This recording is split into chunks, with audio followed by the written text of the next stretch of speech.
It goes back to the comment of Nick Fuentes about Africa not being civilized and waiting for white people to civilize it, especially in the Central Africa, the sub-Saharan area or region. And the first part about the civilization in Africa is the role of the colonialism. And I'm not the one to preach being a victim. I like to think that I have the power and being a child of God and being made in God's image through Jesus Christ. But European colonization redrew the borders of African countries without regard for tribal or spiritual cohesion. That led to splitting the tribes, splitting the language, splitting the local governance. As an example, Cameroon and Gabon are two countries that are next to each other, like very much close to each other.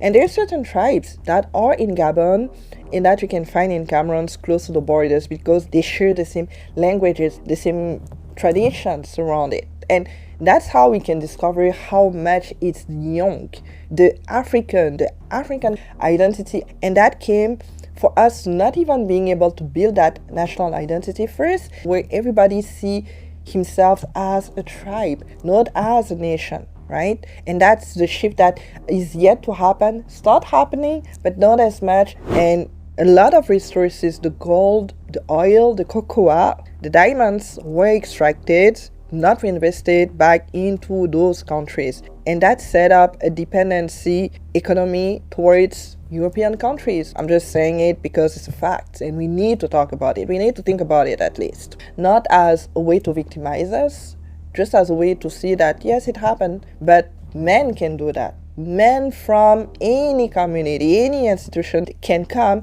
and exploit because they see what they can gain from that. The power is always the most dangerous thing to have or to experience or to feel. So the missionary schools that came to be around the second wave came as a tool for control, not liberation. So the faith was not being understood in the proper way. I recently started to read a book, African Rediscovered, through a Catholic church missionary that is visiting the Maasai nation and that started to talk about God, Jesus Christ. And in the book, they were saying at the beginning that the big issue is that they started to focus way too much on the education without having to train people the right way and train the priests the right way, the bishops the right way. And that's something that was missed. That is how the school was built up, to train people to say yes, to be obedient, not to be leaders, not to think for themselves, not to think outside of the box. And that's why a lot of people have a hard time nowadays to even start their own things.